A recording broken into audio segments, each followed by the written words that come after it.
Hi everyone, सभी प्यारे viewers का वार्म वेलकम करता हूँ वाईटी योर इंग्लिश ट्यूटर पे। मेरा नाम है अमन बहल। बाय प्रोफेशन मैं गवर्नमेंट ऑफिसर हूँ केंद्र सरकार में, सेंट्रल गवर्नमेंट में। और इन क्लासेस के ज़रिए मैं आपको सिखाता हूँ नॉन इंग्लिश बैकग्राउंड के स्टूडेंट्स, हिंदी वाले स्टूडेंट्स खास करके, इंग्लिश को कैसे अप्रोच करें। आप SSC, railway, defence, banking, UPSC, किसी भी एग्ज़ाम की तैयारी कर रहे हो, इंग्लिश को कैसे अपनी स्ट्रेंथ बनाना है, अपनी मजबूती बनाना है। आज की क्लास में डिस्कशन होगा यूनिफॉर्म सिविल कोड पे। इसके बारे में आपको थोड़ा बहुत पता होगा और नहीं पता है तो आज की क्लास में आप सीखेंगे। चैनल को ज़रूर से सब्सक्राइब कर लेना। शाम को 6 साढ़े 6 बजे ये क्लास पब्लिश होती है, ऑफिस के बाद मैं पब्लिश करता हूँ ताकि आपको इनका नोटिफिकेशन मिल सके सब्सक्राइब करने के बाद। चलिए शुरू करते हैं, आइए कुछ नया सीखते हैं।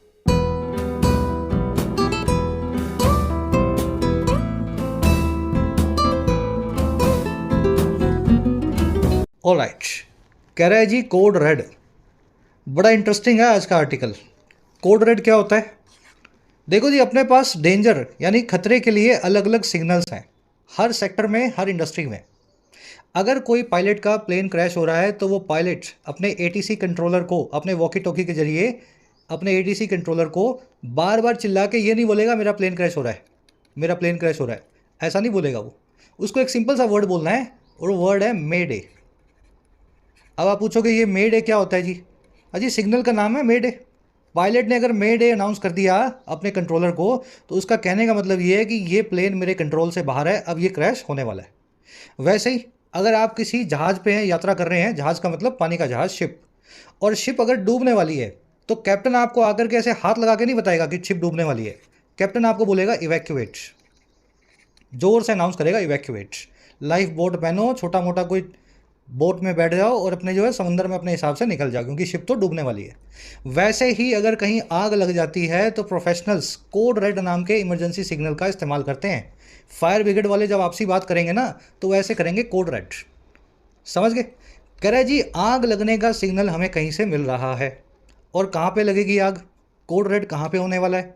बात की जा रही है on the 22nd law commission and a uniform civil code. बात हो रही है 22वें लॉ कमीशन की और यूनिफॉर्म सिविल कोड की। अब समझेंगे law commission, uniform civil code होता क्या है। देखिए, लॉ कमीशन हर कुछ साल से बिठाया जाता है और उसका काम होता है कानून में आई हुई खामियों को दूर करना, किसी नए कानून को बनाने के लिए सिफारिश करना, किसी खराब कानून को हटाने के लिए रिकमेंडेशन देना। ये इसमें एक्सपर्ट्स होते हैं, कानून के लॉ के बड़े बड़े वकील होते हैं। आपसी बैठ करके बातचीत करके वो कानून का नया खाका तैयार करके अपने कैबिनेट को देते हैं और फिर कैबिनेट उनमें से जो अच्छी चीज़ें होती हैं, जो काम की होती हैं, उनको इनेक्ट करके कानून का जो है अमली जामा पहना देती है। तो कह रहे जी 22वीं बार जब लॉ कमीशन बैठा इस बार और उसने यूनिफॉर्म सिविल कोड को लेकर के जो बोला है उस पर कोड रेड सिग्नल हमें मिल रहा है, एक इमरजेंसी का माहौल हमें दिखाई दे रहा है। अब समझेंगे टाइटल पैराग्राफ से क्या कहना चाह रहा है यूनिफॉर्म सिविल कोड के बारे में। कह रहा है जी the push for a uniform civil code should not become a divisive tool. कह रहे जो पुश है, जो दबाव है एक यूनिफॉर्म सिविल कोड के लिए, कह रहे ये दबाव जो है ना इसको नहीं बनना चाहिए, शुड नॉट बिकम एक ऐसा टूल, एक ऐसा जरिया, एक ऐसा उपकरण जो डिवाइसिव हो, जो बांटने वाला हो। आप यूनिफॉर्म सिविल कोड की बात करके समाज को बांटने की कोशिश मत करो। इलेक्शन से पहले ऐसे जो है पैतरेबाजियां देश में नहीं होनी चाहिए। समझ पा रहे हो? तो पुश आपका सब्जेक्ट है, शुड नॉट बिकम इसकी वर्ब है, डिवाइसिव मतलब जो आपको डिवाइड करे, सेग्रीगेट करे, आप में फूट डाले, डिवीजन को कॉज करे। अब जल्दी से 1 मिनट में समझेंगे यूनिफॉर्म सिविल कोड आखिर होता क्या है। देखिए, यूनिफॉर्म सिविल कोड का मतलब होता है ऐसा सिविल कोड जो यूनिफॉर्म हो यानी एक जैसा हो। इसका मतलब क्या है? कानून का सभी देश के सभी नागरिकों के लिए बराबर या एक समान होना। अब आप बोलेंगे सर क्या कानून सबके लिए बराबर नहीं है? हाँ जी, बिल्कुल नहीं है। पर्सनल कानून जो हैं आपके, सिविल कानून जो हैं, शादी के रिलेटेड, डिवोर्स से रिलेटेड, ये कानून आज भी भारत में अलग अलग धर्मों के लिए अलग अलग चलाए जाते हैं। तो अब देश में एक पुश सा मिल रहा है, एक दबाव बन रहा है सरकार की तरफ से कि यूनिफॉर्म सिविल कोड लाया जाए और इससे समाज में डिवीज़न हो सकते हैं, फूट पड़ सकती है। इसलिए कोड रेड जैसे सिग्नल्स हमें समाज में देखने को मिल रहे हैं। चलिए अब डिटेल में देखेंगे कहाँ पे सिविल कोड अलग है हिंदूज, मुस्लिम्स और क्रिश्चियंस के लिए, आगे के एडिटोरियल में, है ना। सस्पेंस बनाए रखो थोड़ा सा। जल्दी से आर्टिकल की वोकैब पे नज़र डालेंगे ताकि आर्टिकल को आप स्मूथली पढ़ सकें। ज़रूर से एक लाइक और एक शेयर क्लास को देना। और उसी के साथ में जिन प्यारे प्यारे बच्चों को अपनी एग्ज़ाम्स की तैयारी को बूस्ट देने की ज़रूरत है, तो आप फ़ायदा ले सकते हैं YIT के कोर्सेज़ का। YIT आपकी अपनी ऐप है, कमेंट सेक्शन में इसका लिंक रखा है, इसको डाउनलोड करें। ऐप पे आपको 4 तरह के कोर्सेज़ मिलेंगे, राइटिंग का, UPSC का, SSC का और बैंकिंग का। राइटिंग कोर्स के अंदर आपको बेसिक से एडवांस्ड लिखना सिखाया गया है किसी भी एग्ज़ाम के लिए, किसी भी फॉर्मेट में। लगभग 80 घंटे का कोर्स है, इसका फ़ायदा आप ले सकते हैं। इसी तरीके से UPSC कोर्स जो अभी भी लॉन्च हुआ है, इसमें आपको UPSC में या स्टेट PSC एग्ज़ाम्स में इंग्लिश में माइग्रेट करवाया जाता है। किसी भी आप मीडियम से आ रहे हो, आप इंग्लिश में अपना आंसर राइटिंग, CSAT, डिस्क्रिप्टिव एसे, ग्रामर, वोकैब, ये सब चीज़ें सीख सकते हैं इस कोर्स की मदद से। अभी भी कोर्स लॉन्च हुआ है, इसमें पर्सनल मेंटोरशिप का भी फैसिलिटी है। विद पर्सनल मेंटोरशिप ये कोर्स है 4999 का, और विदाउट पर्सनल मेंटोरशिप ये है 1999 का। ऐप पे आपको SSC और बैंकिंग के कोर्स भी मिलेंगे। इस नंबर पे कांटेक्ट करके आप बात कर सकते हैं अगर किसी भी कोर्स से रिलेटेड आपकी कोई क्वेरी है तो। नंबर को नोट कर लें, ऐप को डाउनलोड करें। आ जाओ अपनी वोकैब शीट पे। 5 या 6 वर्ड्स हैं आज अपने पास। कैटेगोरिकल से शुरू करना है। कैटेगोरिकल क्या होता है जी? क्लियर कट, साफ सुथरा, एकदम साफ, कोई जिसमें गुंजाइश ही ना हो किसी प्रकार की डाउट की या सस्पिशन की। ये वर्ड बना है कैटेगरी से, और कैटेगरी हमेशा दो ही होती हैं, बाइनरी होती हैं। अगर मैं आपसे पूछ रहा हूँ चाय पीनी है, तो आप या तो बोलेंगे यस यानी कि हाँ, या बोलेंगे नो यानी कि ना। अगर आप बीच की कोई बात कर रहे हैं ना, तो आपको ना मैं चाय पिला पाऊँगा ना आप पी पाएंगे। अगर आप यूँ बोल दें हाँ मन तो है लेकिन 2-3 पी चुका हूँ सुबह से, तो फिर ये आपका रिप्लाई क्लियर कट नहीं है, यस या नो की बात आप नहीं कर रहे हैं। कैटेगोरिकल होता है जब आपकी कोई बात बिल्कुल 2 कैटेगरीज में बटी हो, क्लियर कट हो, जिसमें कोई भी शक की या डाउट की गुंजाइश ना हो। समझ गए? कैटेगरी से इस वर्ड को कनेक्ट करके रखना है। The people of the nation have shown their categorical support to the elected government. देश के लोगों ने दिखा दिया है अपना क्लियर कट सपोर्ट चुनी हुई सरकार के लिए, इलेक्टेड गवर्नमेंट के लिए। कैटेगोरिकल को अनक्वालिफाइड, अनएम्बिगुअस, अनइक्विवोकल या एब्सोल्यूट भी बोलते हैं। आज एडवर्ब फॉर्म में, कैटेगोरिकली एडवर्ब फॉर्म में इस वर्ड को देखेंगे। कैटेगोरिकली मतलब इन अ क्लियर कट मैनर। चलिए आगे बढ़ते हैं नेक्स्ट फ्रेजल वर्ब पे। अब ये वर्ड आपको अपनी रूटीन लाइफ में यूज़ करना है। अगर आप यूँ बोलना चाह रहे हो, भाई उसने तो मुझे साफ मना कर दिया इस काम से या मेरी मदद करने से, तो आप बोलेंगे ही रिफ्यूज्ड मी या शी रिफ्यूज्ड मी कैटेगोरिकली। समझ गए ना? साफ साफ मना कर दिया तो कैटेगोरिकली मना कर दिया। चलिए अगला वर्ड अपना ब्रिंग अबाउट फ्रेजल वर्ब है। ब्रिंग अबाउट का मतलब होता है किसी चीज़ को अकर करवाना, किसी घटना को घटित करवाना पहली बार, है ना? उस घटना को आपकी वजह से ही अकर करवाया गया, मतलब आपने अकर करवाया। अगर आप नहीं करते तो वो घटना या वो चीज़ ना हो पाती। Continuous Wars brought about a huge amount of destruction. लगातार चलती हुई वॉर्स जो हैं वो लेकर के आई, ब्रॉट अबाउट किया उन्होंने, प्रोड्यूस किया, जर्मिनेट किया एक बड़ी अमाउंट ऑफ डिस्ट्रक्शन को, तबाही की एक बड़ी मात्रा को। समझ गए? Bring about a change, bring about कोई भी नई चीज़ जो आप पहली बार करवा रहे हो, ब्रिंग अबाउट कर रहे हो। अगला फ्रेज अपने पास इन एज मच एज। देखने में थोड़ा कंफ्यूजिंग लग रहा है ना, इन एज मच एज क्या होता है? इसको आप बोलते हैं टू द एक्सटेंट, इस हद तक, टू द एक्सटेंट। यूज़ करके दिखाता हूँ, हिंदी में बोल देना इस हद तक, है ना? The court found the accountant guilty in as much as he concealed the wrongdoings of the company management. Court ने अकाउंटेंट को, मुनीम को कसूरवार यानी गिल्टी पाया। और किस हद तक पाया भाई? इस हद तक, टू द एक्सटेंट या इन एज मच एज, कि उसने कंसील किया था, छुपा के रखा था रॉन्ग डूइंग्स को, गलतियों को कंपनी की मैनेजमेंट की। तो अकाउंटेंट ने कोई गलती नहीं की, कुछ चुराया नहीं, लेकिन कंपनी में जो चोरियां हो रही थी उनको छुपाने का काम किया। तो इस हद तक कोर्ट ने उसको गिल्टी पाया। चलिए आर्टिकल में यूज़ होता हुआ देखेंगे इस फ्रेज को। अगला वर्ड अपने पास ओवर आर्चिंग। देखिए आर्च क्या होती है? आर्च होती है एक छज्जा। छज्जा समझते हो आप? कोई चबूतरा हो या आपका घर हो, घर के बाहर भी तो ऐसे एक छज्जा निकला रहता है ना, घर तो यहीं ख़त्म हो गया, उसके बाहर ये बारिश वारिश से बचाने के लिए मेन गेट को, इस छज्जे को बोलते हैं आर्च। ठीक है? अच्छा, आर्च का एक और मीनिंग भी है। आप दो दोस्त हैं, पार्क में बैठे हैं, आपने अपने दोस्त के कंधे पे ऐसे हाथ डाल दिया है, तो ये भी एक आर्च है, एक छज्जा ही तो है ये। हर वो चीज़ आर्च का काम करती है जो दूसरी चीज़ को कवर करे और उसके ऊपर अपना डोमिनेशन दिखाए या उसको प्रोटेक्ट करने का काम करे। जब आप अपने दोस्त के कंधे पे हाथ डालते हैं ना, अक्सर आप अपने से छोटे अपने बराबर वाले के कंधे पे हाथ डालेंगे, और कंधे पे हाथ डालने का मतलब ये है मैं आपसे डोमिनेंट हूं या मैं आपको प्रोटेक्ट करूंगा। बात समझ पा रहे हो? अब बताओ ओवर आर्चिंग क्या होगा? हर वो चीज़ ओवर आर्चिंग है जो डोमिनेंट होने की कोशिश कर रही है, मेन बनने की कोशिश कर रही है। अगर सरकार कोई ऐसा कानून लेकर के आई जो आपके घर तक घुस गया, उस कानून में आपके पर्सनल जो प्रैक्टिसेस हैं उस पर भी कुछ असर पड़ गया, तो आप बोल सकते हैं it is an overarching piece of legislation. ये एक ऐसा कानून है, लेजिस्लेशन है जो बहुत डोमिनेंट है, बहुत ज़्यादा समाज के अंदर, समझ गए ना, अपना हाथ घुसा रहा है, अपना है ना आर्च जो है अपनी समाज के ऊपर रखने की कोशिश कर रहा है।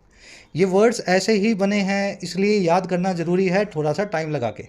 Job security is the over arching concern of the majority of the protesters. Job security जो है सबसे बड़ा, सबसे डोमिनेंट कंसर्न है, ओवर आर्चिंग चिंता है ज़्यादातर प्रोटेस्टर्स की, ज़्यादातर लोग जो प्रोटेस्ट कर रहे हैं। ये वर्ड आर्टिकल में यूज़ होता हुआ देखेंगे। नेक्स्ट वर्ड है टैबू। शायद पहली बार सुन रहे हैं आप। टैबू का मतलब होता है एक ऐसी बात या एक ऐसा काम जो समाज में आपको करने से मना किया गया है, उसकी बात करोगे तो आपको घबराहट होगी, वो काम करने में तो होना ही वाली है।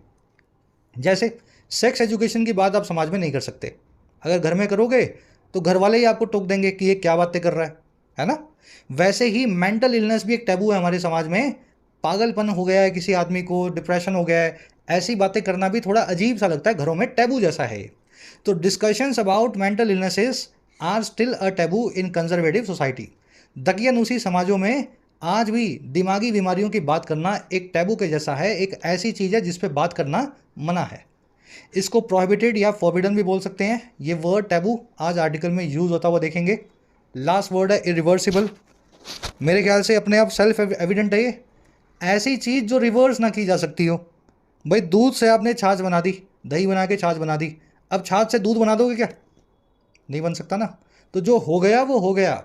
अगर किसी चीज़ को जला दिया तो वो जल गई है, अब फिर से उसमें से वो चीज़ वापस नहीं निकलेगी। तो हर वो प्रोसेस या हर वो चीज़ जिसको दोबारा रिस्टोर ना किया जा सके वो इरिवर्सिबल है। Global warming is doing irreversible damage to our environment.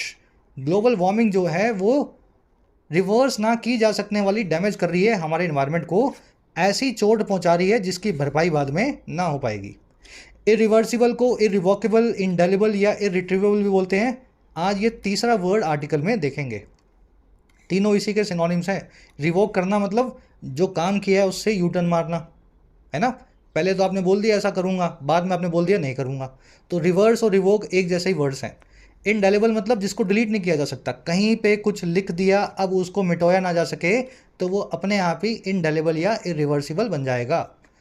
सब वन वर्ड्स हैं ये, अच्छे अच्छे। अब आ जाओ आर्टिकल पे, एक समरी आपको देंगे किस बारे में लिखा हुआ है। यूनिफॉर्म सिविल कोड मैंने आपको बताया था भारत में नहीं है, क्योंकि अलग अलग धर्मों के अलग अलग रिवाज हैं।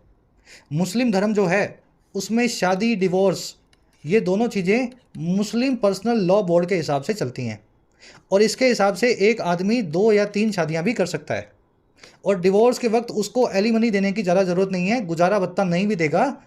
अगर उसकी बीवी कोर्ट तक नहीं जा रही है एक्स वाइफ, तो बिना गुजारा भत्ते के उसकी बीवी को गुजारा करना होगा। लेकिन यही काम अगर आपको एज ए हिंदू करने हैं ना, तो आपको लगेगा हिंदू मैरिज एक्ट।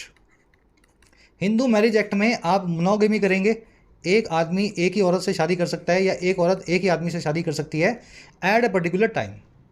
करने को तो आप 5 से भी कर सकते हो, 15 से भी कर सकते हो, लेकिन एक वक्त पे आपकी एक ही हस्बैंड या एक ही वाइफ होनी चाहिए।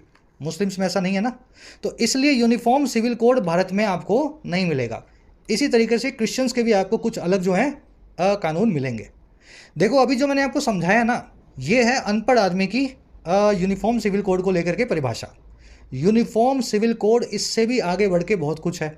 फॉर एग्जाम्पल सरदार जी जो हैं उनको बाइक चलाते हुए हेलमेट पहनने की ज़रूरत नहीं है। अब देश तो एक ही है, कानून तो सबके लिए बराबर होना चाहिए, लेकिन सिख धर्म के लोगों को उनके रिवाजों के हिसाब से जब वो केश रखते हैं तो हेलमेट ना लगाने की उनको परमिशन मिली हुई है। ये भी यूनिफॉर्म सिविल कोड का पार्ट है। तो यूनिफॉर्म सिविल कोड सिर्फ शादी ब्याह तक सीमित नहीं है, इसके अलावा भी समाज में बहुत सारे काम जो है इसके बिना सद जाते हैं, क्योंकि अलग अलग धर्मों के अलग अलग रिवाज हैं। अब हुआ क्या, रिसेंटली लॉ कमीशन ने यह कह दिया कि यूनिफॉर्म सिविल कोड पे पूरे देश में वोटिंग करवाते हैं, एक बहस करवाते हैं। हमारा आर्टिकल ये कह रहा है कि इससे पहले के जितने भी लॉ कमीशन आए थे, सब ने यही कहा था कि भारत में लॉ जो है यूनिफॉर्म सिविल कोड बड़ा ही डिवाइसिव होगा। बहुत अलग अलग धर्म हैं, बहुत अलग अलग उनकी बातें हैं, एक कोड लाने पे आपसी झगड़े बढ़ेंगे। लेकिन ये 22वां जो कमीशन है, ये इस तरह की बातें करके समाज में फूट डालने का काम कर रहा है, और ये फूट डाली जा रही है बिल्कुल इलेक्शन से पहले 2024 के अगले साल। हमारा आर्टिकल ये कह रहा है यूनिफॉर्म सिविल कोड लाने से पहले समाज के अंदर जो भेदभाव है ना, उनको दूर करो। भेदभावों को दूर करने के बाद अपने आप इक्वलिटी आ जाएगी, उसके बाद यूनिफॉर्म सिविल कोड की बात होनी चाहिए। आज की टोन है कंसर्न और सजेस्टिंग। कंसर्न है सरकार के इस रवैये को लेकर के इलेक्शन से पहले देश को बांटने का, और सजेस्टिंग है सरकार को सजेस्ट कर रहा है शांति को बनाए रखें। चलिए, कह रहा है the law commission's decision to solicit views from the public on the idea of a uniform civil code appears to be a political initiative aimed at bringing the potentially divisive issue under focus। लंबा sentence है। कह रहा है जी जो इस बार का जो law commission है 22वां, उसका जो डिसीजन है सॉलिसिट करने का, मांगने का, सीख करने का। सॉलिसिट करना मतलब लोगों से किसी चीज़ को मांगना, सपोर्ट करो हमें, अपनी सजेशन दो हमें, अपनी रिकमेंडेशन बताओ, अपना नज़रिया बताओ। कह रहे जो लॉ कमीशन का डिसीजन है ना, इस बार व्यूज़ को, नज़रिए को मांगने का, सॉलिसिट करने का, और किससे? आम पब्लिक से। और किस पे? इस विचार पे, आइडिया पे जो है यूनिफॉर्म सिविल कोड का। हर आदमी के ऊपर बराबरी के कानून है ना, उसके पर्सनल कानून भी उसके धर्म के हिसाब से नहीं बल्कि देश के हिसाब से। कह रहा है ये डिसीजन जो है दिखाई देता है, अपीयर होता है, और क्या होता हुआ एक पॉलिटिकल इनिशिएटिव, एक राजनीतिक कदम। और कौन सा इनिशिएटिव है? जो है एम्ड एट, जिसका है ये एम, जिसका है ये निशाना, और निशाना है लाने का, ब्रिंग करने का, इस संभावित तौर पे, पोटेंशली संभावित तौर पे डिवाइसिव इश्यू को, फूट डालने वाले मुद्दे को फोकस के नीचे, अंडर फोकस। तो यही इनिशिएटिव है कि ये फूट डालने वाला मुद्दा है ना, ये फिर से फोकस में आ जाए। और कब आए फोकस में? In the run up to next year general election. Run up के वक्त में, तैयारी के वक्त में, अगले साल के लोकसभा चुनावों से पहले, जनरल इलेक्शन से पहले। समझ गए सेंटेंस? डिसीजन आपका सब्जेक्ट है, अपीयर्स इसकी वर्ब है, सॉलिसिट का मतलब है मांगना, पोटेंशियली मतलब संभावित तौर पे, रनअप टू का मतलब होता है तैयारी का वक्त, है ना। When you are run up to something, when you are in the run up to something, तो आप उस चीज़ की तैयारी कर रहे हैं, उस चीज़ के लिए आप अपने आप को प्रिपेयर कर रहे हैं। चलिए और आगे बढ़ते हैं। और क्या बोला लॉ कमीशन ने?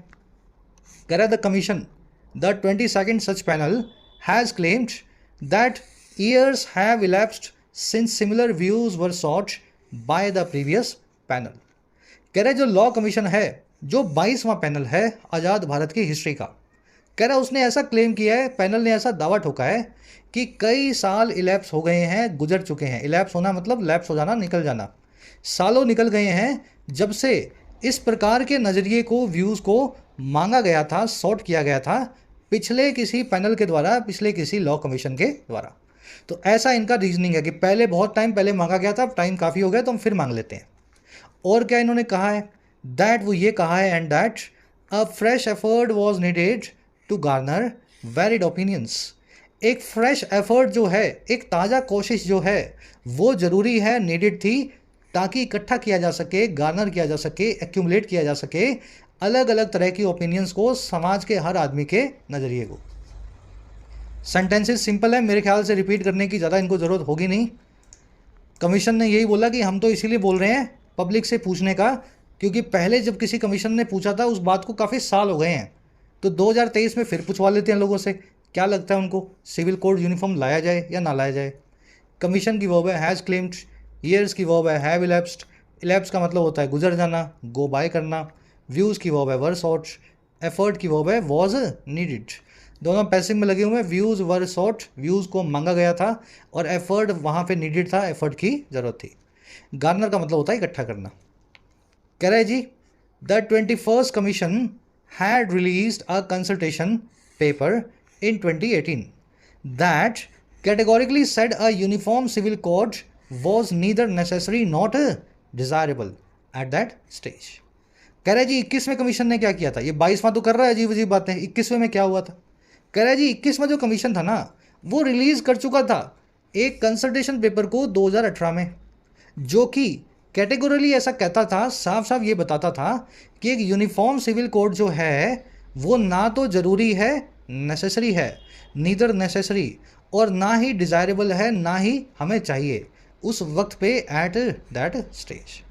तो 2018 के लॉ कमीशन ने, 5 साल पहले की लॉ कमीशन ने यही बोला था कि हमारा एनालिसिस यही कहता है कि भारत में ना तो यूनिफॉर्म सिविल कोड हो और ना ही उसकी कोई ज़रूरत है आज के भारत में 2018 के। कमीशन की वर्ब है हैड रिलीज्ड, पास्ट का पास्ट है ये। दैट की वर्ब है सेड, दैट आया है कंसल्टेशन पेपर के लिए। कंसल्टेशन पेपर होता है बहुत गहन गूढ़ विचार करने के बाद में, डेलिब्रेशन करने के बाद में छापा गया एक कंक्लूजन, है ना, जिसमें पूरी रिसर्च होती है, एक्सपर्ट्स की ओपिनियन होती है। इसको वाइट पेपर भी बोलते हैं। कंसल्टेशन पेपर को क्या बोलते हैं सर? White paper. चलिए, कैटेगोरिकली मतलब साफ साफ। सिविल कोड की वर्ब है वॉज। नीदर नॉर, ईदर और, ये आपको पता होगा, एक जैसे वर्ड्स को कनेक्ट करते हैं। इस केस में नीदर नॉर ने दो एडजेक्टिव्स को कनेक्ट किया हुआ है। नीदर नेसेसरी, नेसेसरी एक एडजेक्टिव है यानी जरूरी, नॉर डिज़ायरेबल, डिज़ायरेबल एक एडजेक्टिव है। इसका मतलब होता है जिस चीज़ का आपको डिज़ायर हो, जो आपको चाहिए हो। अब एक सिंपल सा ग्रामर कॉन्सेप्ट है, यहीं पे देख लो, फिर आगे बढ़ेंगे 21वें की लॉ कमीशन की और बातें भी पढ़ेंगे।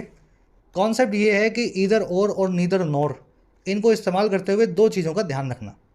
पहली चीज़ तो ये बिल्कुल एक ही टाइप के वर्ड्स को कनेक्ट करेंगे। नाउन को नाउन से, एडजेक्टिव को एडजेक्टिव से, वर्ब को वर्ब से, एडवर्ब को एडवर्ब से।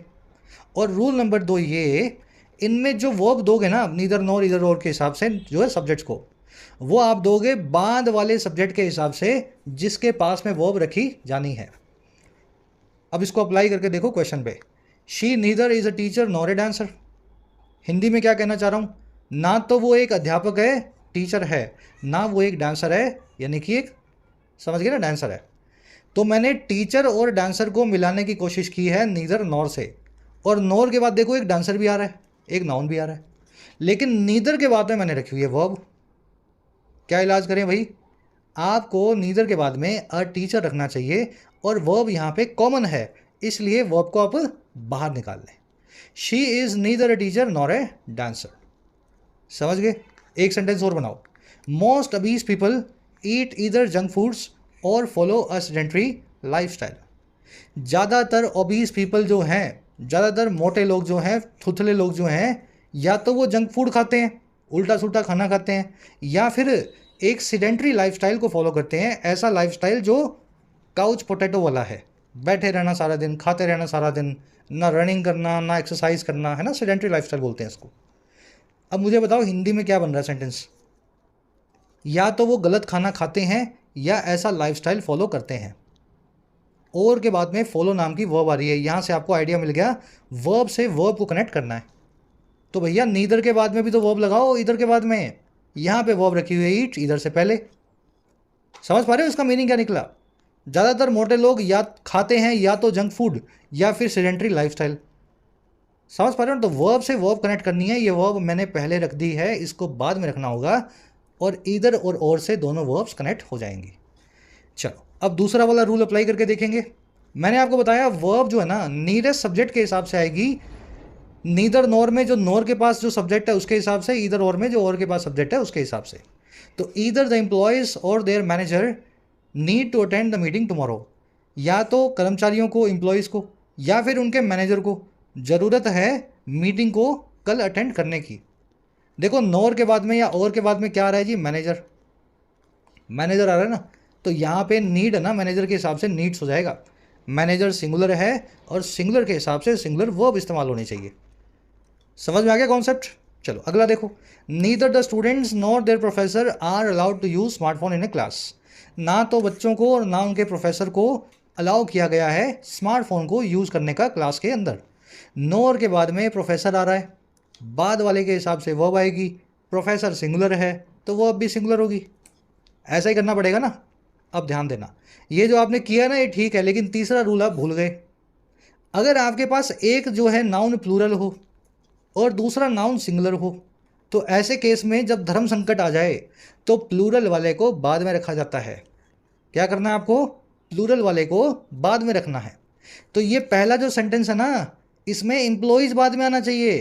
टेक्निकली देयर मैनेजर को मैं पहले रखूँगा यहाँ पे, उसके बाद रखूँगा जी मैं और को, ठीक है, और को, और फिर एम्प्लॉयज़ को रखूँगा और एम्प्लॉयज़ के हिसाब से वर्ब को प्लूरल बनाऊँगा। तो ये हुआ आपका रूल पूरा। जब भी दो नाउन्स, एक सिंगुलर एक प्लूरल मिल जाए, इधर और नीदर नॉर से कनेक्ट करना हो, तो आप उस नाउन में सिंगुलर वाले को पहले, प्लूरल वाले को बाद में रखेंगे और फिर प्लूरल वाले के हिसाब से प्लूरल वर्ब का इस्तेमाल करेंगे। कॉन्सेप्ट आपका क्लियर है? ये 15-20 मिनट, आधे घंटे कॉन्सेप्ट था जो आपने 5 मिनट में सीखा। सेकंड वाला सेंटेंस है, इसको सभी लोग सही करके कमेंट्स में डालें। आप खुद से सही करोगे तो और अच्छे से आपको आइडिया मिलेगा। Neither the students nor their professor is allowed to use smartphone in a class. बढ़े आगे, चलो अब और क्या कह रहा है जी 22वां लॉ कमीशन। आगे कह रहा है जी, in a well reason document it had then argued that the focus of initiatives to reform the various personal laws should be the elimination of all forms of discrimination. कह रहा है जी एक बहुत ही वेल रीजन डॉक्यूमेंट में, एक ऐसा document जिसमें reasoning बड़ी शानदार थी, बड़ी अच्छी लॉजिकली बातें की गई थी। ये बात हो रही है इसी कंसल्टेशन पेपर की। कह रहा है जी उस वक्त इसने यानी 21वें लॉ कमीशन ने ऐसा आर्ग्यू किया, ऐसा कहा दैट वो ये कि सारा हमारा ध्यान जो है ना, जो है इनिशिएटिव्स का, कदमों का, और कदम है रिफॉर्म के। और रिफॉर्म किस में? अलग अलग तरह के पर्सनल लॉज में, हिंदूज़ के, मुस्लिम्स के, सिख्स के, क्रिश्चियंस के। कह रहे हैं हमारा सारा फोकस जो है ना, फूट डालने पे नहीं होना चाहिए। हमारा फोकस होना चाहिए, शुड भी, कि हम एलिमिनेट कर दें, ख़त्म कर दें, रिमूव कर दें डिस्क्रिमिनेशन की सभी फॉर्म्स को, भेदभाव के सभी रूपों को। तो ये हमारा फोकस हो, गलत चीज़ों को निकालते जाओ, अच्छी चीज़ें अपने आप ही बराबर हो जाएंगी लास्ट में। और वही कह रहा है रादर देन, बजाय, rather than an attempt to bring about uniformity in the laws governing various religions. कह रहे जी ये काम करना है बजाय उस अटैम्प्ट के, उस कोशिश के जो है ब्रिंग अबाउट करने की, लाने की यूनिफॉर्मिटी को, एक रूपता को उन सभी कानूनों में जो अलग अलग रिलीजन्स को गवर्न करते हैं, अलग अलग धर्मों को चलाते हैं। सेंटेंस का मीनिंग है ना, यही मीनिंग इस पूरे आर्टिकल की आत्मा है। ज़बरदस्ती जो है एक कानून सब पे मत लगाओ। आप हर धर्म की बुराइयों को निकालते जाओ उनके कानूनों में से। 5, 10, 15, 20, 50 साल बाद अपने आप ही कोड जो है यूनिफॉर्म हो जाएगा, जब अच्छी अच्छी चीज़ें रह जाएंगी, सबके लिए बराबर ही होंगी वो। तो इट की वर्ब है हैड आर्ग्यूड, फोकस की वर्ब है शुड बी। एलिमिनेशन का मतलब होता है चीज़ों को निकालना, हटाना। एलिमिनेट करना है फॉर्म्स ऑफ डिस्क्रिमिनेशन को। ब्रिंग अबाउट एक फ्रेजल वर्ब है, इसका मतलब होता है किसी चीज़ को इंट्रोड्यूस करना, प्रोड्यूस करना। तो यूनिफॉर्मिटी यानी एक रूपता को नहीं लाने की कोशिश हमें करनी है। कह रहा है जी the document was progressive in nature in as much as it emphasized non discrimination over uniformity and recognize that there could be diverse means of governing aspects of personal law such as marriage, divorce, inheritance and adoption instead of imposing a single set of rules on a society। कह रहा है जी ये document जो था बड़ा progressive था, बड़ा ही उदारवादी था, बहुत ही आगे की सोचने वाला था, प्रोग्रेस करने वाला था अपने नेचर के हिसाब से। कैसे भाई? कह रहे जी इस एक्सटेंट तक, to the extent, in as much as to the extent, कि इसने इम्फोसाइज किया, इसने सारा जोर डाला समाज में नॉन डिस्क्रिमिनेशन पे, भेदभाव को ख़त्म करने पे। और किसके बजाय, ओवर किसके ऊपर इम्फोसाइज किया? यूनिफॉर्मिटी के, यानी एक रूपता के। इस डॉक्यूमेंट में यही लिखा था भाई एक रूपता तो अब ले आना जब ला सको, पहले समाज में नॉन डिस्क्रिमिनेशन लाओ, किसी भी धर्म में औरतों के, बच्चों के साथ में डिस्क्रिमिनेशन ना हो रहा हो, ये काम आप पहले करो। और फिर इस डॉक्यूमेंट ने ये रिकॉग्नाइज़ किया, ये पहचाना कि देयर कुड भी, वहाँ हो सकते हैं अलग अलग मीन्स, अलग अलग रास्ते, अलग अलग टूल्स गवर्न करने के, रेगुलेट करने के एस्पेक्ट्स को, उन पहलुओं को जो है पर्सनल लॉ के। और उनमें क्या क्या शामिल है? जैसे कि शादी, डिवोर्स, आपकी वसीयत, आपकी इनहेरिटेंस, और बच्चों को गोद लेना जो है अडॉप्शन। तो इन सब के अलग अलग कानून अलग अलग धर्म के हिसाब से हो सकते हैं। और किसके बजाय भाई? Instead of imposing a single set of rules on society, बजाय जबरन लगाने के, इम्पोज करने के एक ही प्रकार के रूल्स को, सेट ऑफ रूल्स को पूरे समाज में, पूरी सोसाइटी में। लंबा सेंटेंस लेकिन आसान है, मीनिंग आपने निकाल लिया, इसकी सोल को पकड़ लिया। स्ट्रक्चर देखो, डॉक्यूमेंट की वर्ब है वॉज, डॉक्यूमेंट था प्रोग्रेसिव। इट की वर्ब है एम्फसाइज्ड, इट आया है डॉक्यूमेंट के लिए। इट की दूसरी वर्ब है रिकॉग्नाइज्ड, इट ने एम्फसाइज किया और इट ने रिकॉग्नाइज किया, इट ने इस चीज़ पे जोर डाला और इस चीज़ को समझा। मीन्स की वर्ब है कुड बी, देयर से क्लोज शुरू हुआ है इसलिए वर्ब के बाद में सब्जेक्ट को रखा गया है। डाइवर्स का मतलब होता है भांति भांति के, ऑफ वेरियस टाइप्स।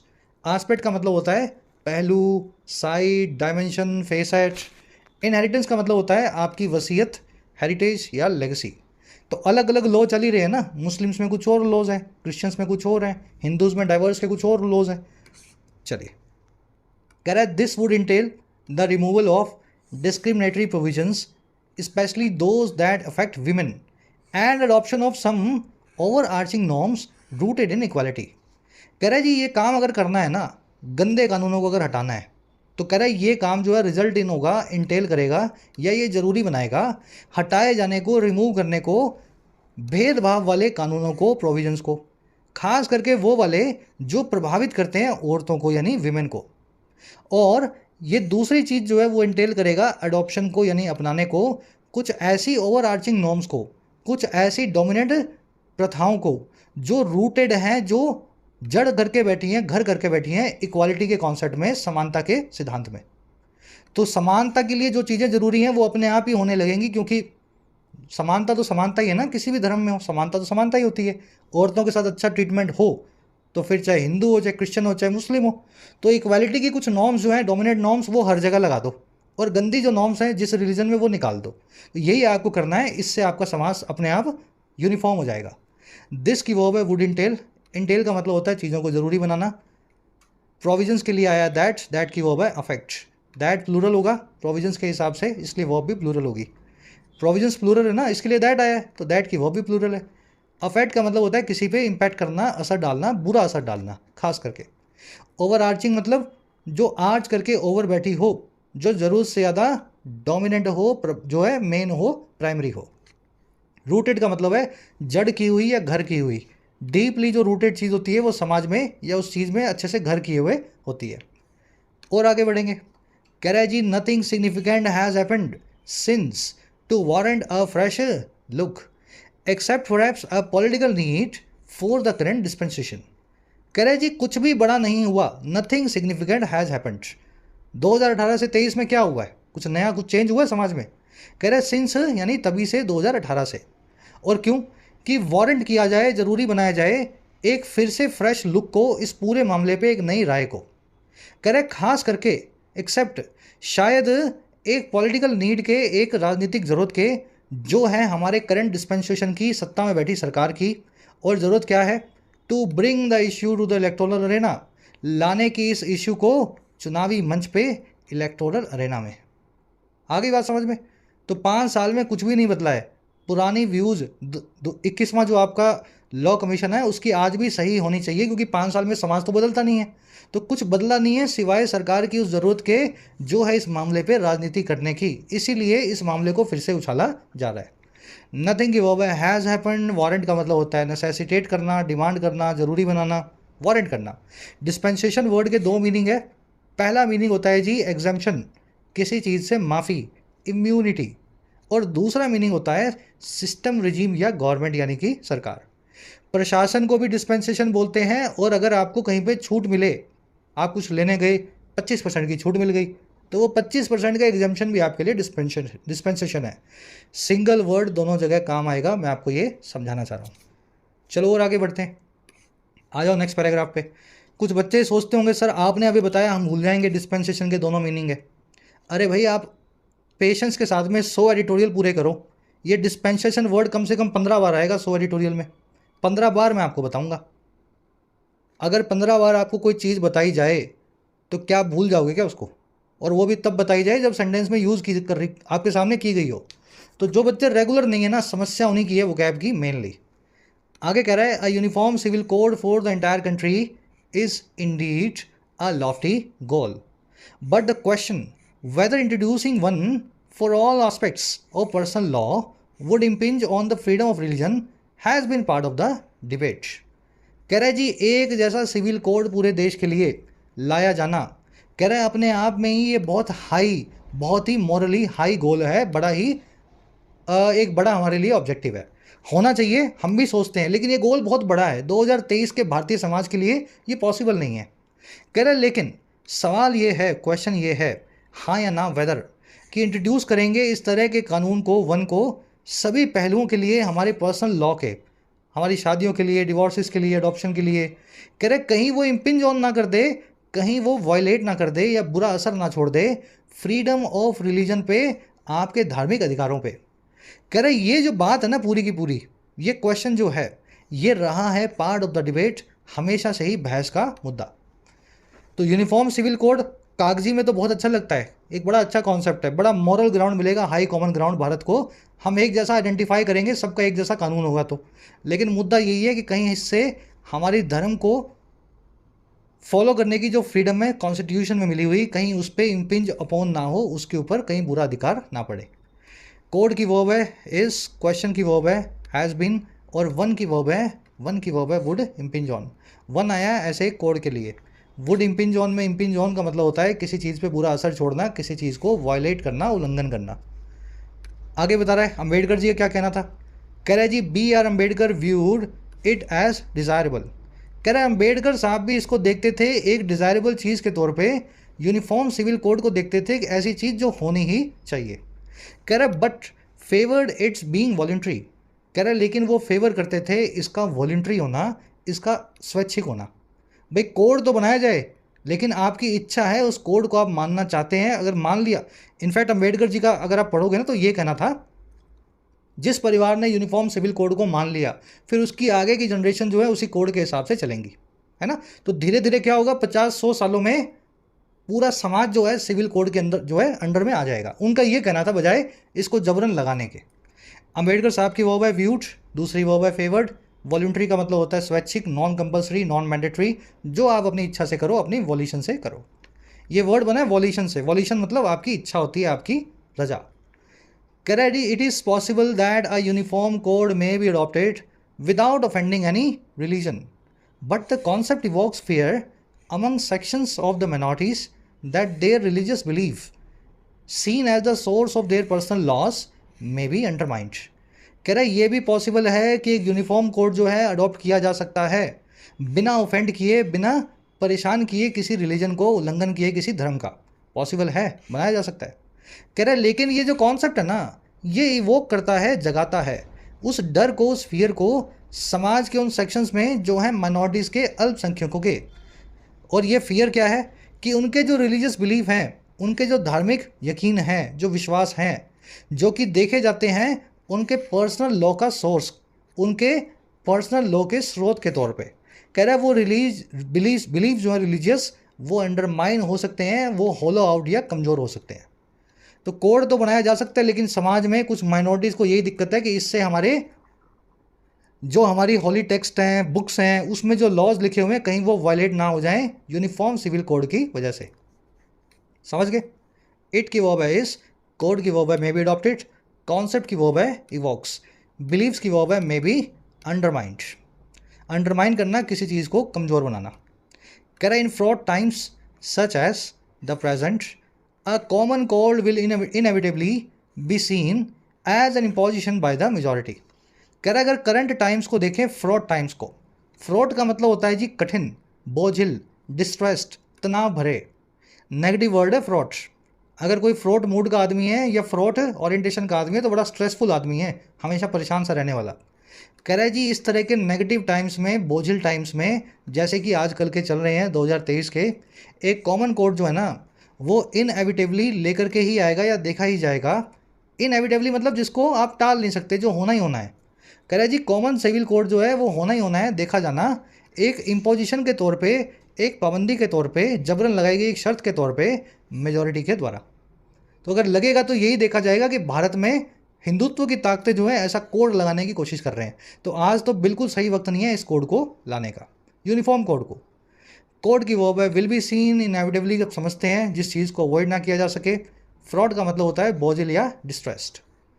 कह रहे जी basic reforms can be given priority. अब डैश लगा के वो सारे रिफॉर्म्स आपको बताए गए हैं। बेसिक रिफॉर्म्स क्या होते हैं, मूलभूत सुधार। कह रहे जी मूलभूत सुधारों को प्रायोरिटी दी जा सकती है, उनको भी प्राथमिक रखा जा सकता है। और सुधार क्या क्या है, such as having 18 as the marriageable age for all across community as genders. कह रहे कि जैसे हैव करना, रखना 18 को, और किस तौर पे भाई, एज द मैरिजेबल एज, शादी करने की उम्र के तौर पे, सभी ऑल अक्रॉस कम्युनिटीज़ में और सभी जेंडर्स में। तो ये सुधार किया जा सकता है। कोई भी धर्म का बंदा ये बोले भाई हमारी किताब में लिखा हुआ है हम तो बच्चियों की शादी 12 साल में करना चाहते हैं, तो वहाँ पे बोल दो कि 12 में तो नहीं हो पाएगी, 18 में ही होगी, है ना। इस तरीके से रिफॉर्म्स लेकर के आओ कि गलत चीज़ों को हर जो है धर्म में से निकालते जाओ। रिफॉर्म्स की वो है कैन बी सीन। अब इसी के साथ साथ और कौन से रिफॉर्म्स करे जा सकते हैं? Introducing a no fault divorce procedure and allowing dissolution of marriage on the ground of irretrievable breakdown and having common norms for post-divorce division of assets were other matters the previous commission threw up for a debate। करें जी introduce करना एक no fault divorce के procedure को। अब ये क्या होता है आपको भी समझा देंगे। एक स्पेशल टाइप का डिवोर्स होता है नो फॉल्ट डिवोर्स। कह रहे हैं ये स्पेशल टाइप के डिवोर्स को संभव बनाना भारत में, और अलाउ करना किसको भाई? डिसोल्यूशन को, यानी ख़त्म करने को, डिसइंटीग्रेशन को किसी भी शादी के, और किस आधार पे? ऑन द ग्राउंड, इस आधार पे जो है इररिट्रेबल ब्रेकडाउन का, शादी में ऐसे झगड़े का, ब्रेकडाउन का, एक ऐसी खराबी का जो अब भरपाई नहीं की जा सकती, जो इरिवर्सिबल है। भाई आप दोनों की इतनी कड़वाहट हो गई, आपने बोल दिया अब तो साथ ना रह पाएंगे, तो अभी तो आपका समाज जो है इस चीज़ को अलाउ नहीं करता, कोर्ट भी नहीं कहती कि ऐसे कैसे साथ नहीं रह पाओगे, रीज़न बताओ। तो ये जो डिसोल्यूशन जो है ना, इरिवर्सिबल जो ब्रेकडाउन है या इरिट्रेबल ब्रेकडाउन है, इस पर भी अलाउ हो, ये भी समाज में होना चाहिए, हर धर्म में होना चाहिए। अच्छा, और कौन सी चीज़ होनी चाहिए? And having common norms for pre divorce post divorce division of assets, सभी की कॉमन नॉर्म्स हों डिवोर्स के बाद में मियाँ बीबी के बीच में संपत्ति के बंटवारे की, पोस्ट डिवोर्स डिवीजन की। तो ये चीज़ कह रहा है, ये तीनों चीज़ें जो थी, ये तीनों प्रोग्रेसिव चीज़ें जो थी, ये मैटर्स थे, दूसरे ऐसे मैटर्स जो कि प्रीवियस कमीशन ने थ्रो अप किए थे, रखे थे सबके सामने डिबेट के लिए, यानी बहस के लिए। समझ गए? मैं एक बार इसको कलर दे देता हूँ, सब्जेक्ट वो बीच में रह गया। Introducing a divorce, allowing a dissolution and having common norms, इन तीनों की वर्ब है वर। कमीशन की वर्ब है थ्रो अप करना, इंट्रोड्यूस करना, सबके सामने निकाल के रख देना थ्रो अप करके, भाई ये भी बात है, इस पर भी बात करो, ये भी मुद्दा है, इस पर भी डिबेट करो, है ना। ऐसे इन मुद्दों को इसने पिछले वाले कमीशन ने इंट्रोड्यूस किया था। अच्छा, ये नो फॉल्ट डिवोर्स क्या होता है? देखो, भारत के कानून में ये है कि अगर आपको कोर्ट से डिवोर्स लेना है जाकर के, पहले तो वो तलाक तलाक तलाक वाला सिस्टम था, वो बंद हो गया, ट्रिपल तलाक, अब कोर्ट से मिलेगा डिवोर्स। और अगर आप हिंदू हैं तो पहले भी कोर्ट से मिलता था, तो कोर्ट के केस में आपको अपनी वाइफ या हस्बैंड का कोई ऐसा जो उनकी गलती बतानी पड़ेगी, ऐसा दोष बताना पड़ेगा जिससे डिवोर्स जस्टिफाइड हो। आप ये नहीं बोल सकते कि मुझे इस आदमी के साथ नहीं रहना या मुझे इस औरत के साथ नहीं रहना। कोर्ट आपसे पूछेगा भाई क्यों नहीं रहना, रीज़न बताओ। तो ज़्यादातर औरतें ही डिवोर्स प्रोसीडिंग्स को इनिशिएट करती हैं। अगर आप आंकड़े उठाएं एनसीआरबी के, नेशनल क्राइम्स रिकॉर्ड ब्यूरो में डिवोर्स के आंकड़े भी आते हैं। औरतें ही डिवोर्स प्रोसीडिंग्स को, भारत में नहीं दुनिया भर में ही औरतें ही ज़्यादा जो है इनिशिएट करती हैं। तो होता क्या है, जब ऐसा कोई फॉल्ट कभी कभी नहीं भी होता तो वकील के कहने पे फॉल्ट बताना पड़ता है कोर्ट को, और कभी कभी ऐसे संगीन फॉल्ट बताए जाते हैं कि डिवोर्स लेने के चक्कर में आदमी जो है जेल भी चला जाता है। भाई लेडी ने बोल दिया ये तो मुझे रोज़ मारता था शराब पी के, ये बच्चों को एक्सप्लॉइट करता है, सेक्सुअली हरास करता है पड़ोसियों को, तो इस तरह की बातें करने से डिवोर्स तो मिल जाता है लेकिन आदमी जेल चला गया। तो ये नो फॉल्ट डिवोर्स का भी प्रोसीजर समाज में हो, ताकि कोई आदमी जो इनोसेंट हो उसको फॉल्ट लगा करके जेल में डालने की गुंजाइश ना पैदा हो। समझ के? प्रोग्रेसिव लॉ है। कह रहा है with in each communities laws it will be desirable to first incorporate universal principles of equality and non discrimination and eliminate practices based on taboos and stereotypes. कह रहा है जी हर कम्युनिटी के लॉज के अंदर, उसके दायरे के अंदर ये बड़ा डिज़ायरेबल होगा, ये चीज़ बड़ी अच्छी होगी कि सबसे पहले हम इनकॉर्पोरेट करें, शामिल करें इक्वालिटी के यूनिवर्सल प्रिंसिपल्स को, समानता के सार्वभौमिक जो है कानूनों को, है ना। समानता के जो बेसिक प्रिंसिपल हैं सबसे पहले हर कम्युनिटी के लॉ में उनको डालो, और फिर लेकर के आओ नॉन डिस्क्रिमिनेशन को, यानी भेदभाव को हटाने वाले प्रिंसिपल्स को, और फिर एलिमिनेट कर दो, हटा दो उन प्रैक्टिसेस को, उन प्रथाओं को जो बेस्ड हैं टैबूज पे या स्टीरियोटाइप्स पे। टैबू वो चीज़ है जिसकी बात करना या जिस काम को करना समाज में गलत समझा जाता है, और स्टीरियोटाइप हर वो चीज़ होती है जो घिसी पिटी है, क्लीशे है, जिसका आप इस्तेमाल बहुत बार कर चुके हैं। दोनों वन वर्ड्स हैं। टैबू मतलब जिसके ऊपर बात करना मुश्किल हो, जो काम करना मुश्किल हो, जैसे सेक्स एजुकेशन। अब बात ही नहीं कर सकते हो, करोगे तो आपको देखेंगे लोग घूर घूर के, कि कहाँ से आया है पागल, और स्टीरियोटाइप मतलब वो एक घिसी पिटी बातें हैं हर बार एक ही तरह की। तो इन दोनों चीज़ों के ऊपर जो प्रैक्टिसेस बेस्ड हैं उनको हटाना चाहिए। चलिए, इट की वो बाय विल बी, और ये पूरा सेंटेंस आपका हो गया। अब जल्दी से आ जाओ अपने किस पे, क्विज पे। आज का आर्टिकल सेंसिटिव है, शब्दों की गरिमा को बना करके जरूर से इसकी समरी लिखना 4 से 5 सेंटेंसेस में इंग्लिश में, देखें आप कितना समझ पाए। कह रहे जी पैसेज के हिसाब से 21वें लॉ कमीशन का क्या स्टांस था, क्या पोजीशन था यूनिफॉर्म सिविल कोड की नीड को या ज़रूरत को लेकर के। तो ये 4 आपको आर्गुमेंट्स दिए गए हैं। तो बताओ भाई 21वें लॉ कमीशन के हिसाब से क्या था। हिंदी में नहीं बताऊंगा, ये चारों में अगर हिंदी में बताने लग गया तो आप अभी इनका मीनिंग बता दोगे। खुद से हिंदी बनानी है, आंसर निकालना है। मैंने मेरा आंसर फर्स्ट कमेंट में डाल दिया, वहाँ से आप मैच कर पाएंगे। सेकंड देखो, कह रहा है जी पैसेज ऐसा सजेस्ट क्यों करता है कि करंट इनिशिएटिव जो है 22वें लॉ कमीशन का यूनिवर्सल जो है सिविल कोड को लेकर के, ये पॉलिटिकली मोटिवेटेड है, ये राजनीतिक तौर पे इसका जो है ऑब्जेक्टिव जो राजनीतिक है। क्यों ऐसा लगता है हमें कि इसमें राजनीति छुपी है कहीं पे। 4 स्टेटमेंट्स आपके सामने हैं, बताओ कहाँ से राजनीति आपको झलक रही है, वही आपका आंसर बनेगा। थर्ड में आपसे पूछा है सॉलिसिट वर्ड का मीनिंग क्या होता है, तो चारों वर्ड्स आर्टिकल में आए थे, सॉलिसिट भी आया था। मेरे ख्याल से मीनिंग निकालना ईजी है, निकालो इसका आंसर। फर्स्ट कमेंट में मैंने आंसर डाले हैं, पिंड कमेंट में जाओ, इसी वीडियो के नीचे आपको आंसर्स मिलेंगे। चौथे में आपसे पूछा है ऐसी चीज़ जो समाज में करने या बात करने से मना हो उसको क्या बोलते हैं। पाँचवें में पूछा है जी एक ऐसी चीज़ जो घिसी पिटी हो, बहुत बार बात कर दी गई हो, ऐसे आइडिया, थॉट या इमेज को समाज में किस वर्ड से बताया जाता है, घिसी पिटी चीज़ को। 6 में पूछा है जी ब्रिंग अबाउट फ्रेजल वर्ब का क्या मीनिंग है, ये फ्रेजल वर्ब भी आपको करवाई थी। 7वें में इम्पिंज ऑन या अपॉन का मीनिंग आपसे पूछा है, ये भी फ्रेजल वर्ब आपसे करवाई थी। 8वें में आपको इधर और का इस्तेमाल सही तरीके से करना है, सेंटेंस को इम्प्रूव करना है, इम्प्रूव करके आप दिखाएंगे, है ना, कॉन्सेप्ट आपको करवाई था। और 9वें 10वें में, 9वां इनफैक्ट एक ही क्वेश्चन है, 9th क्वेश्चन में आपको नीदर नॉर को सही तरीके से इस्तेमाल करके सही वर्ब को लेकर के आना है। ठीक है, चलो सभी के आंसर मैच कर लो। फर्स्ट कमेंट से आउट ऑफ 9 कितने आंसर, कितने मार्क्स मिले जरूर से बताना। मुलाकात लेंगे आपसे कल की क्लास में।